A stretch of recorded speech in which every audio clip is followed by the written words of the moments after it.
Assalamualaikum warahmatullahi wabarakatuh. Kami dari kelompok 4 akan menjelaskan tentang pengamatan fermentasi alkohol.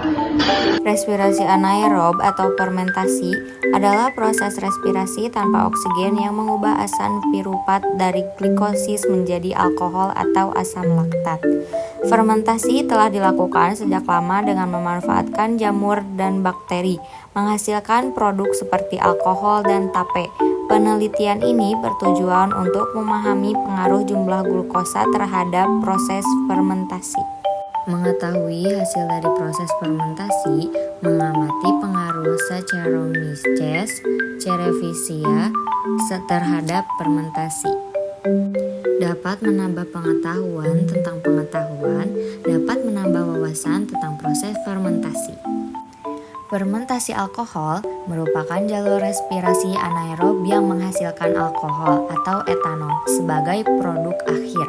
Terjadi pada organisme seperti khamir atau jamur uniseluler, tumbuhan, alga, dan bakteri. Energi yang dihasilkan serupa dengan fermentasi asam laktat. Namun alkohol memiliki sifat kimia khas yang memberikan rasa dan aroma unik, seperti pada tape, sake, bir, dan wine. 1. Glukosa. Glukosa dipecah menjadi 2 molekul asam piruvat, menghasilkan 2 ATP dan 2 NADH melalui glikolisis. Asam piruvat menjadi substrat untuk tahapan berikutnya. 2. Reduksi asam piruvat. Asam piruvat direduksi menjadi asetaldehid melalui pelepasan CO2.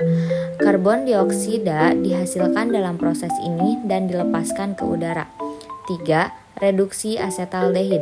Asetaldehid direduksi oleh NADH menjadi alkohol atau etanol. Proses ini menghasilkan energi kecil atau 2 ATP dan produk berupa etanol serta CO2. Vermipan adalah ragi instan yang biasa digunakan untuk membuat roti dan kue. Ragi bekerja dengan menfermentasi gula menghasilkan gas yang membuat adonan mengembang.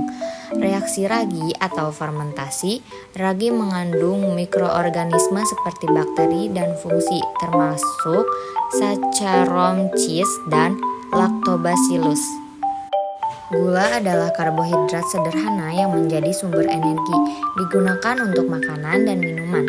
Gula menyimpan energi melalui proses metabolisme di dalam sel.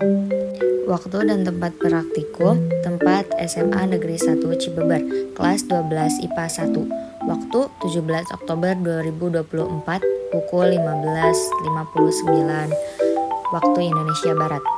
2. Alat dan bahan. Alat, botol plastik bekas. Bahan, 1 tutup botol ragi roti atau vermipan, 1 tutup botol glukosa atau gula pasir, air hangat, dan balon. Jenis penelitian. Penelitian eksperimen untuk mengamati pengaruh variabel tertentu dalam kondisi terkontrol.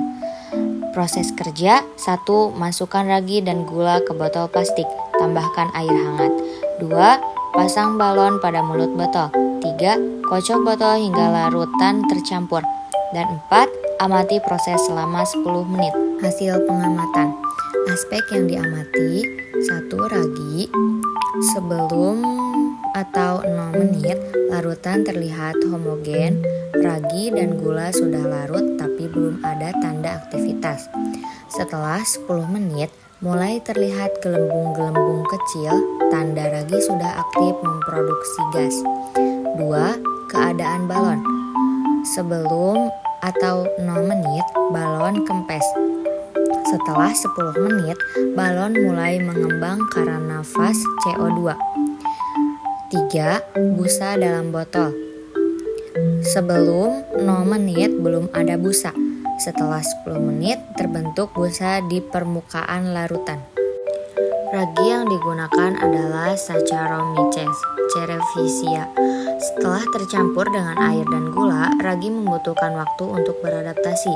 Ragi memecah gula menjadi etanol dan gas karbon dioksida atau CO2. Reaksi fermentasi. 1. Ragi dan aktivitasnya. Setelah dikocok, campuran menjadi homogen. Proses fermentasi dimulai setelah sekitar 10 menit, ditandai dengan munculnya gelembung kecil setelah bukti aktivitas fermentasi. 2. Perubahan pada balon. Awalnya, balon tidak mengembang karena belum ada gas. Setelah fermentasi berjalan, gas CO2 mulai terkumpul, menyebabkan balon perlahan mengembang. 3. Terbentuknya busa dalam botol. Produksi CO2 mendorong cairan ke permukaan dan membentuk busa. Semakin aktif ragi, semakin banyak busa yang terbentuk di bagian atas larutan. Fermentasi oleh ragi memproduksi gas CO2 dan etanol melalui pemecahan gula yang dapat diamati melalui pengembangan balon dan terbentuknya busa.